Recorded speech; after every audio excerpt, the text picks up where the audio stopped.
네, 함께 말씀 읽겠습니다. 1절입니다. 여룻바알이라 하는 기드온과 그를 따르는 모든 백성이 일찍이 일어나 하룻샘 곁에 진을 쳤고 미디안 진영은 그들의 북쪽이요 모레산 앞 골짜기에 있었더라. 여호와께서 기드온에게 이르시되 너는 따르는 백성이 너무 많은즉 내가 그들의 손에 미디안 사람을 넘겨주지 아니하리니 이는 이스라엘이 나를 거슬러 스스로 자랑하기를 내 손이 나를 구원하였다 할까 함이니라. 이제 너는 백성의 귀에 외쳐 이르기를 누구든지 두려워 떠는 자는 길르앗산을 떠나 돌아가라 하시니 이에 돌아간 사람이 22,000명이요 남은 자가 10,000명이더라. 여호와께서 또 기드온에게 이르시되 백성이 아직도 많으니 그들을 인도하여 물가로 내려가라. 거기서 내가 너를 위하여 그들을 시험하리라. 내가 누구를 가리켜 내게 이르기를 이 사람이 너와 함께 가리라 하면 그는 너와 함께 갈 것이요 내가 누구를 가리켜 내게 이르기를 이 사람이 너와 함께 가지 말 것이라 하면 그는 가지 말 것이니라 하신지라. 이에 백성을 인도하여 물가에 내려가매 여호와께서 기드온에게 이르시되 누구든지 개가 하는 것 같이 혀로 물을 핥는 자는 너는 따로 세우고 또 누구든지 무릎 꿇고 마시는 자들도 그와 같이 하라 하시더니 손으로 움켜 입에 대고 핥는 자는 수는 300명이요 그 외의 백성들은 다 무릎을 꿇고 물을 마신지라. 여호와께서 기드온에게 이르시되 내가 이 물을 핥아 먹은 300명으로 너희를 구원하여 미디안을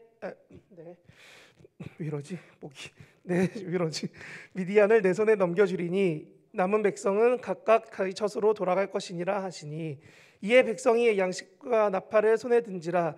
기드온이 이스라엘 모든 백성을 각각 그의 장막으로 돌려보내고 그 300명을 머물게 하니라. 미디안 진영은 그 아래 골짜기 가운데에 있었더라. 그 밤에 여호와께서 기드온에게 이르시되 일어나 진영으로 내려가라. 내가 그것을 내 손에 넘겨 주었느니라. 만일 내가 내려가기를 두려워하거든 내 부하 부라와 함께 그 진영으로 내려가서 그들이 하는 말을 들으라. 그 후에 내 손이 강하여져서 그 진영으로 내려가리라 하시니 기드온이 그의 부라와 함께 군대에 있는 진영으로 내려간즉 미디안과 아말렉과 동방의 모든 사람이 골짜기에 누웠는데 메뚜기의 많은 수와 같고 그들의 낙타의 수가 많아 해변의 모래가 많은 같은지라. 기드온이 그곳에 이른즉 어떤 사람이 그 친구에게 꿈을 말하여 이르기를 보라 내가 한 꿈을 꾸었는데 꿈에 보리떡 한 덩어리가 미디안 진영으로 굴러들어와 한 장막에 이르러 그것을 쳐 무너뜨려 위쪽으로 덮으니 그 장막이 쓰러지더라. 그의 친구가 대답하여 이르되 이는 다른 것이 아니라 이스라엘 사람 요아스의 아들 기드온의 칼이라. 하나님이 미디안과 그 모든 진영을 그의 손에 넘겨 주었느니라 하더라. 아멘. 말씀을 위해 기도합니다.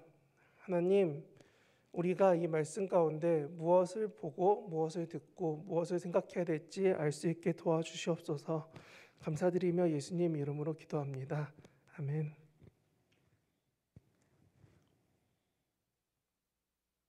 갑자기 사람들이 수련회보다 많아졌어요.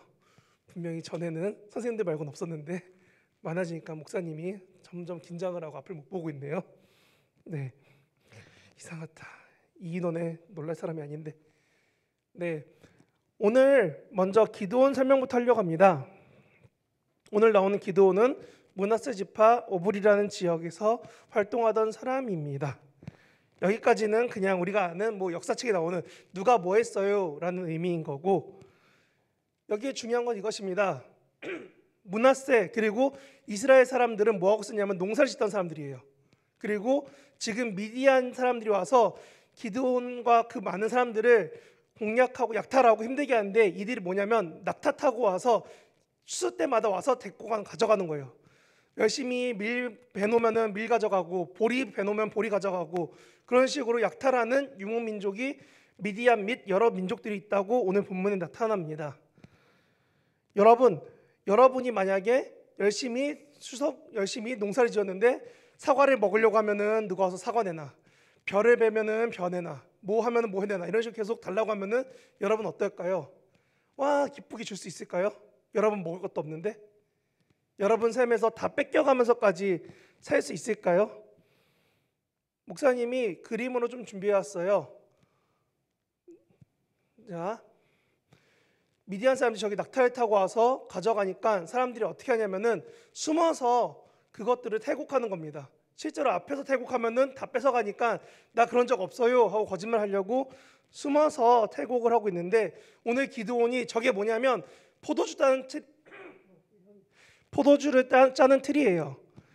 저 지역은 물이 있을 때는 항상 물이 있는 지역도 있지만 대부분이 물이 없는 지역이 많아서 물이 귀합니다. 이렇게 물을 팔지 않아요. 비싸니까 어떻게 하냐면 물 대신 포도주를 많이 먹곤 합니다. 그래서 저기는 포도주를 짜는 틀인데 그 속에 숨어서 숨어서 자기가 추수한 곡식을 털곡하는 거예요. 그렇게 숨어 있는 기드온에게 6장에서 무슨 일이 일어나냐면 하나님의 천사가 와서 만나서 이야기합니다. 하나님이 너를 사사로 세우셨어라고 하는데 기드온은 믿지 못하죠. 그래서 우리가 아는 것처럼 양털 가지고 시험을 합니다. 여기만 마르게 해주세요, 저기만 젖게 해주세요, 이런 식으로 하면서 하나님 앞에서 시험을 부리다가 하나님이 너 이제 사사니까 가서 일해 시켰더니 바로 그날 밤에 가서 바알 신상과 아세라 신상을 가서 부십니다. 바알 신상은 보통 건물 안에 있는 큰 사람 같은 신상이고, 아세라는 우리나라에 보면은 장승 같은 거로 생긴 게 아세라 신상입니다. 그러니까 아세라 신상을 나무로 돼 있는 장승을 쫙 쪼개서 그거를 밑에 나무 던으로 쌓아서 그 위에서 바알 신상을 태워버린 거를 이 기드온이 했다라고 본문에 나타납니다. 그래서 오늘 본문은 뭐라고 하냐면 저렇게 신상을 쌓은 것을 보고 기드온이 바알을 잡았다라고 해서 여룻바알이라고 시작합니다. 여기까지는 이름에 대한 설명이고, 그렇게 밤에 하나님을 위해서 일을 해놓고서 낮에 사람들이 와서 따지니까 숨어 있습니다. 기드온은 사실 겁이 많고 걱정이 많고 두려움이 많은 사람으로 성경 가운데 나타납니다. 그래서 사람들 앞에 나서기를 힘들어하는데 이 사람을 하나님이 사용하십니다. 우리가 아는 것처럼 군사가 되게 많은 미디안 가운데 이들이 쳐들어갑니다.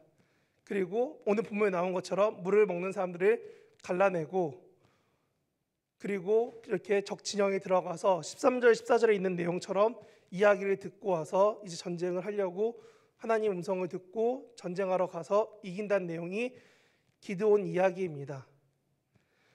목사님이 이 그림을 보여줬던 이유는 여러분들이 많이 들어봤을 거예요. 기드온이 뭐 했다 뭐 300용사가 뭐 했다라는 얘기는 들어봤을 텐데, 목사님이 지난주도 얘기했지만 청동기와 철기 싸움이라는 거예요.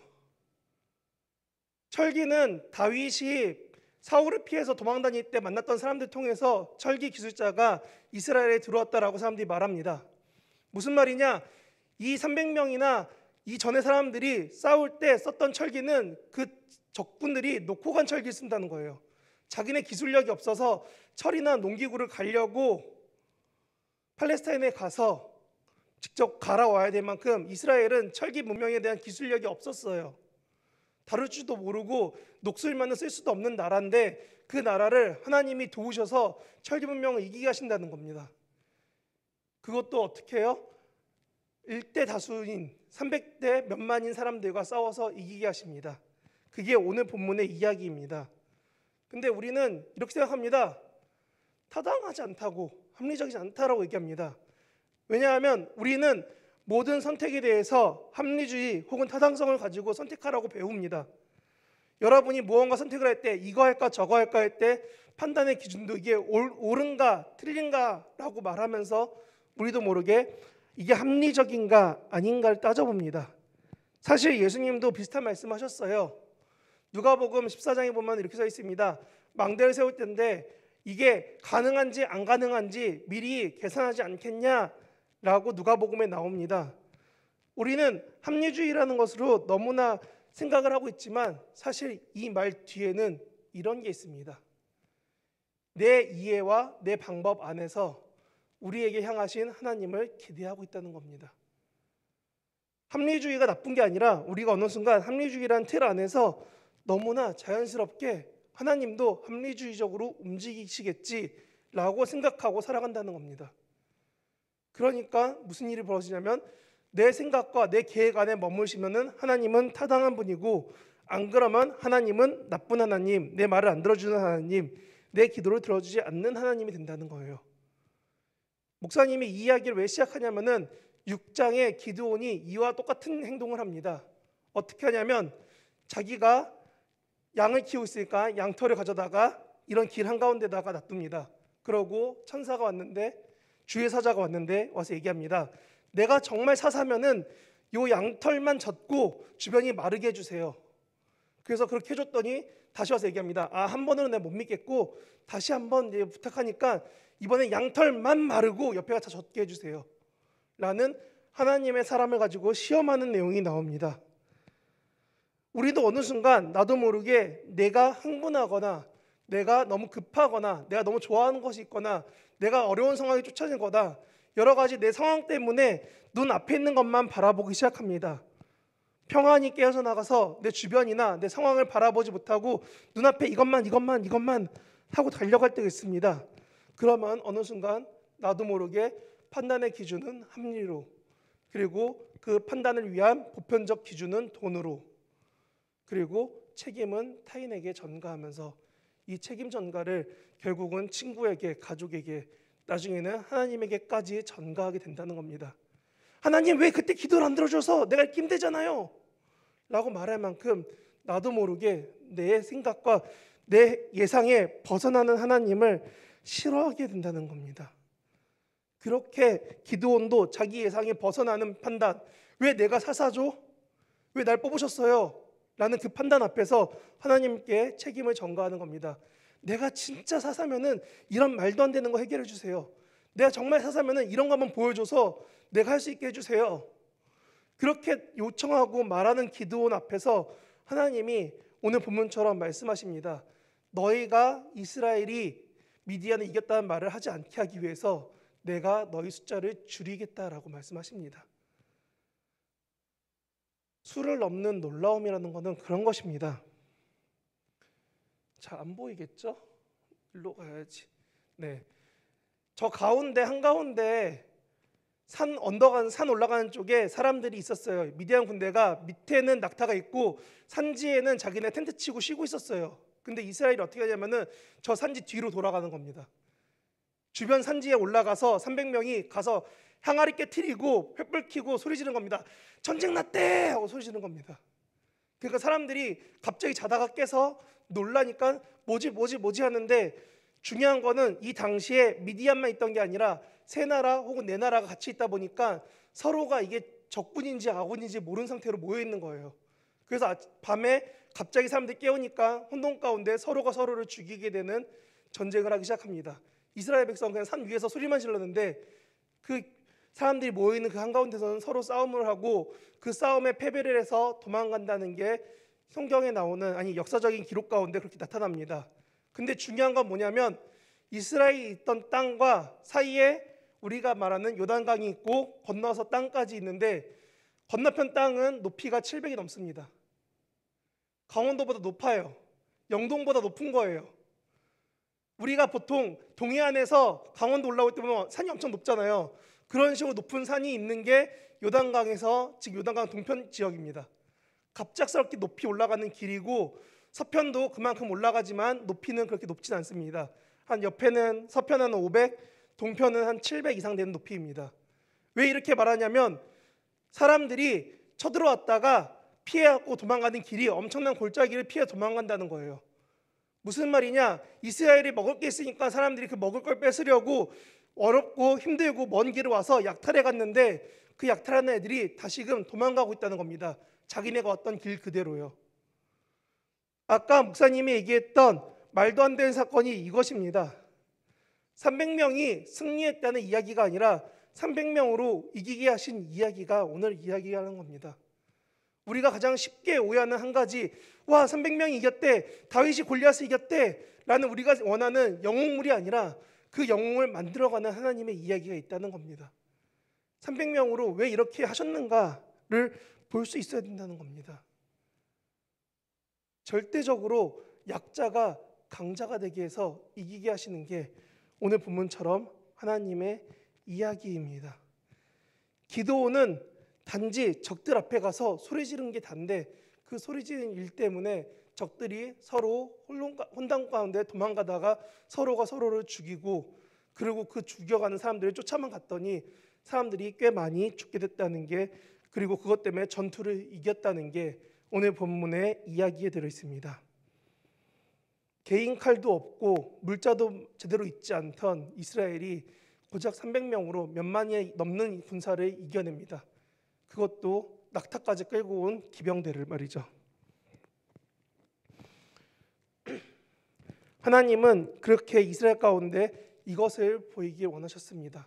300명을 추린 가장 큰 이유, 내가 너희의 하나님이다를 말씀해 주시려고요. 레위기 19장 2절에 이렇게 써 있습니다. 모세에게 하나님이 말씀하시기를 너는 이스라엘 자손에 온 회중에 말하여 이르라 너희는 거룩하라 이는 나 여호와 너희 하나님이 거룩함이니라 라고 써 있습니다. 여기 뭐라고 써 있냐면 나 여호와 너희의 하나님이 라고 써 있습니다. 오늘 본문도 하나님이 이스라엘이 처음에 모인 숫자는 32,000명입니다. 32,000명 대 미디안 군대 싸워도 보병 대 기병이기 때문에 가능성이 별로 없는데 그 가운데 하나님이 뭐라고 하시냐면 야 사람이 너무 많아 좀 추려 해서 22,000명을 보낸 겁니다. 만 대 몇만, 이것도 조금 힘들어 보이긴 한데 보병 10,000명 대 기병 몇만 명, 이것도 좀 힘들어 보이는데 하나님이 또 뭐라고 하냐면 야 이것도 많아 줄여 해서 300명이 됐다는 겁니다.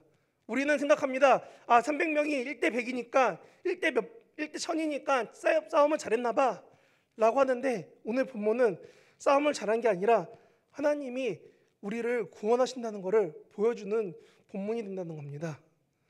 어떻게 이끄셨는지, 어떻게 이겨냈는지, 어떻게 그들을 구원하시는지를 오늘 본문이 말해주는 겁니다. 하나님은 사실 기습과 혼돈이라는 방법으로 이스라엘 백성이 희생 없이 300명으로 전투를 이기게 하십니다. 그리고 그들이 서로 죽이고 놀란 가운데 놓고 간 무기를 들고 쫓아가서 그 도망가는 사람들을 추격해서 이기게 하십니다. 우리가 볼 때 생각하죠. 어떻게 사람을 더 쫓아가서 죽일 수 있느냐. 여러분 7, 8년간 집에 먹을 게 아무것도 없어져 봐요. 사람이 얼마나 독해지는지요. 이스라엘은 7년 혹은 8년 가까이를 매번 자기네가 추수할 때마다 미디안 족속에게 뺏기게 됩니다. 중세 때도 과도한 세금 때문에 사람들이 밀란을 일으켰던 것처럼 이 당시 사람들이 먹을 게 없어지니까 점점 더 사람들이 힘들어지고 악해져 가는 가운데 하나님이 그들을 사사를 통해 구원하시는 겁니다. 무슨 말이냐? 하나님이 내가 너희를 구원하는 것을 너희로 보게 하실 거다 하는 게 오늘 본문의 이야기라는 겁니다. 근데 우리는 너무 큰 문제가 한 가지 있습니다. 하나님을 바라보면서 살아야 된다고 말을 하지만 오늘 기드온은 이렇게 시작한 전쟁을 8장까지 쭉 이어가면서 마지막에 뭘 하냐면 에봇을 하나 들고 옵니다. 성경에 보면은 에봇이라는 얘기가 출애굽기에 나옵니다. 에봇을 차고 그 안에 우림과 둠빔을 넣어서 하나님의 뜻을 듣고 알기 위해서 제사장들이 차고 있는 이런 조끼 같은 거를 에봇이라고 합니다. 근데 오늘 본문의 에봇은 그런 게 아니라 기드온이 자기가 하고 싶은 것 맘대로 에봇을 만듭니다. 8장 27절에 이렇게 쓰여 있습니다. 기드온이 금으로 에봇을 하나 만들어 자기 성읍 오브라에 두었더니 온 이스라엘이 그것을 음란하기 위하여 그것을 기드온과 그의 집에 올무가 되니라 라고 쓰여 있습니다. 말이 되게 어렵죠? 쉽게 말하면 이런 겁니다. 제사장을 위해서 에봇을 만들려고 했는데 기드온이 돌아다니면서 보니까 미디안 사람들은 이런 식으로 제사를 하네, 이런 식으로 예배를 하네, 이거 너무 좋아 보인다 싶어서 그거를 보고 자기 집에 돌아와서 약탈한 물건들 중에 몇 가지 추려서 새롭게 만든 에봇을 만듭니다. 여기서 말하는 에봇은 뭐냐면 내가 하나님과 대화하고 하나님과 만나기 위한 도구로서 에봇을 써야지라고 생각했다는 겁니다. 우리는 알고 있습니다. 300명으로 수많은 군대를 이기게 하셨다는 것을, 그리고 그 앞에 전쟁에 가장 앞에 있던 게 기드온이라는 걸 우리는 알고 있습니다. 그런데 기드온은 하나님이 허락하신 제사장의 에봇과 다르게 자기가 사사였지만 두렵고 불안하고 힘드니까 그 상황을 해결해 줄 방법으로 에봇을 만들었다는 겁니다. 우리도 그럴 수 있습니다. 내가 너무나 원하는 때문에, 내가 원하는 방식대로 되기를 하나님께 바라기 때문에 나도 모르게 다른 신들을 위한 방식들을 차용할 수도 있다는 겁니다. 조금 우스갯소리를 해볼게요. 목사님이 갑자기 다음 주에 여기다가 삼지창을 꽂아놓고 돼지머리를 갖다 놓는다면, 목사님이 여기서 목탁을 치고 있다면, 여러분들 갑자기 목사님 뭘로 바라볼까요? 목사님 이상해졌어. 갑자기 저분이 왜 저러지? 지난주랑 다른 사람인가? 라고 바라보지 않을까요? 목사님이 여기서 갑자기 구슬한다면 여러분들 뭘 하겠어요? 우리가 봐도 이상하다는 걸 알고 있어요. 근데 이 기드온이 그와 동일한 행동을 하는 겁니다. 하나님이 허락하신 방식, 하나님이 허락한 사람들이 아니라 자기가 원하는 뜻대로, 자기가 바라는 대로 하나님 이때 이렇게 저때 저렇게 해주세요를 요청하기 위해서 기드온은 에봇을 만들어 자기 집에 둡니다. 그리고 자기가 원하는 때 수시로 하나님을 찾으려고 했다는 거죠. 아니, 하나님을 찾는 건 문제가 아니지만 찾는 목적이 내가 바라는 대로 해달라고 원하기 때문에 그랬습니다. 기드온은 겁이 많고 힘들어하는 사람이었습니다. 그의 결과는 그렇게 겁을 많고 힘들어했다는 겁니다. 근데 오늘 본문은 뭐라고 하냐면 하나님을 온전히 향해야 한다고 말합니다. 하지만 우리는 보고 싶은 대로 보다가 떠납니다. 기드온도 자기가 보고 싶은 대로 보기 위해서 에봇을 만들었다는 겁니다. 여러분, 하나님이 여러분의 스마트폰 속에, 카톡에, 인스타 DM에 계실 수 있어요. 하지만 거기에 머물러 계시지 않으세요. 근데 우리는 우리가 원하는, 우리가 편한, 우리가 만나고 싶은 방식대로 그렇게 하나님을 제한하고 있다는 겁니다. 이런 거 있습니다. 하나님이 나에게 말씀하셨어 라고 말씀하시는 여러분들의 어머니 혹은 할머니들이 계실 수 있습니다. 하나님의 음성을 들었다는 분이 계십니다. 그럼 목사님은 물어봅니다. 하나님이 어떻게 말씀하셨나요? 한글로 말씀하셨나요? 예수님이 뭐라고 말씀하셨나요? 그 말이 히브리어였나요? 영어였나요? 우리가 나도 모르게 내가 이해할 수 있는 범위 내에서 하나님이 나의 이해에 맞춰서 나타나고 이루어주기를 원한다는 겁니다. 그리고 내 불안감을 해소하기 위해서 어느 순간 우리는 자연스럽게 부적을 찾는다던가 아니면 점을 찾는다던가 아니면 다른 미신거리를 찾으면서 얘기합니다. 내가 이렇게 하면 좀 더 나아지겠지. 내가 저렇게 하면 좀 더 괜찮아질 거야. 내가 이렇게 조심하고 저렇게 조심하면 나아질 거야 라고 하면서 하나님을 온전히 향하는 것이 아니라 내가 바라고 원하는 대로 보고 있다가 떠나게 된다는 겁니다. 기드온은 그렇게 자기가 원하는 때 원하는 방식대로 하나님을 만나길 원했습니다. 그래서 성경은 뭐라고 하냐면 올무가 되었다. 덫이 되어서 올가미가 되어서 더 이상 그들의 가족과 그의 삶을 힘들게 하였다라고 말하는 겁니다. 목사님이 지난주에 말했습니다. 드보라가 여성 사사지만 유일하게 흠이 없는 사사 중 하나라고 말을 했습니다. 근데 기드온은 300명 가지고 싸움을 이길 만큼 엄청나게 전쟁을 잘한 걸로 나타나지만 실질적으로는 마지막에 자기 삶을 제대로 행하지 못하는 사람 이야기로 끝이 납니다. 그래서 저는 여러분에게 이렇게 질문하고 싶었습니다. 여러분이 기드온처럼 선택의 시간이 왔을 때 여러분은 어떻게 반응합니까? 나름 좋게 표현해서 신중하게 이렇게 저렇게 확인하면서 진행합니까? 아니면 오늘 점심은 뭘 먹을까요? 했을 때 그냥 마음 내키는 대로 언제나 선택은 내 생각대로 내 뜻대로 하면서 선택하고 있지는 않나요? 나는 어떻게 생각하고 어떻게 살아가는지 목사님은 여러분들이 공과 때 나눌 수 있으면 좋겠습니다. 그리고 두 번째, 나의 삶에서 하나님이 놀랍게 행하시길 바라는 것들이 있습니까? 300대 몇만처럼 말도 안 되는 상황 가운데 내가 있다면 하나님 이것 좀 해결해 주세요 라고 여러분이 정말 바라는 것은 없습니까? 그리고 세 번째, 나의 삶을 돌아보면서 후회되는 일은 없습니까?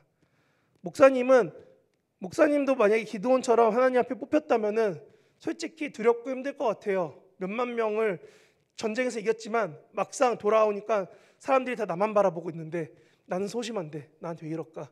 나 무대 서기 싫은데 나한테 왜 이럴까? 라고 하면서 기드온이 걱정했던 거, 두려워하고 에봇을 만들었던 것까지 생각하고 이해할 수 있어요. 하지만 그게 하나님 앞에서 용납되는 일은 아닙니다.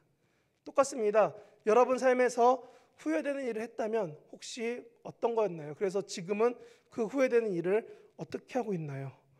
저는 여러분의 삶이 어떻게 이끌어져 가고 있는지 공과 때 나눌 수 있으면 좋겠습니다. 그래서 저는 여러분에게 이렇게 말합니다. 술을 넘어서 방법을 넘어서고 숫자를 넘어서고 상황을 넘어서서 하나님이 오늘 일하십니다. 근데 여러분들에게 오늘 일해야 될 자리는 어디입니까? 하나님이 행하시길 원하신다고 하시는데, 동행하신다 하시는데 그 자리가 어디입니까? 나의 삶에서 정말 막막하고 힘든 상황이 있다면 그 상황 가운데 하나님의 동행하심을 구할 수 있고 기도할 수 있고 하나님과 동행하심을 누리며 살 수 있는 저와 여러분 됐으면 좋겠습니다. 기도하고 말씀 마치겠습니다. 하나님, 우리 고등부 학생들 한 명 한 명의 삶 가운데 하나님의 동행하심을 누리며 느끼며 살 수 있게 하여 주시옵소서. 하나님이 너무 어렵거나 너무 힘들거나 너무 멀리 있지 않게 원합니다.